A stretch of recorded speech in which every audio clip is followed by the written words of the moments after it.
Tension घ्यायचंच नाही. कोणासाठी किती काहीही करा, काही उपयोग नाही. आयुष्य बिनधास्त जगायचं. कुणाचं वाईट करायचं नाही, कुणाचे वाईट चितायचे नाही, कुणाच्या मागे वाईट बोलायचं नाही. फक्त स्वतःशी प्रामाणिक राहून जगायचं. काही कमी पडत नाही आणि फरक तर अजिबात पडत नाही. कुणासाठी वाईट वाटून घ्यायचं नाही. लोकांची विविध रूपे असतात. सकाळी गोड बोलतात आणि रात्री कुणी काही डोक्यात भरवले की तोंड पाडून बसतात किंवा कुठल्या तरी लहान कारणासाठी नाराज होऊन बसतात, ज्यांच्याशी तुमचा काही संबंध नसतो. आजकाल लोक देवावर पण नाराज होतात, तर तुम्ही कोण आलेत?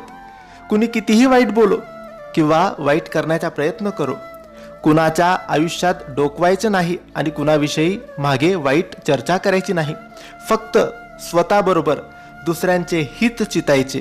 कुणाच्या पुढे पुढे करायचे नाही. जिंदगी मस्तीत पण शिस्तीत जगायची. श्री स्वामी समर्थ.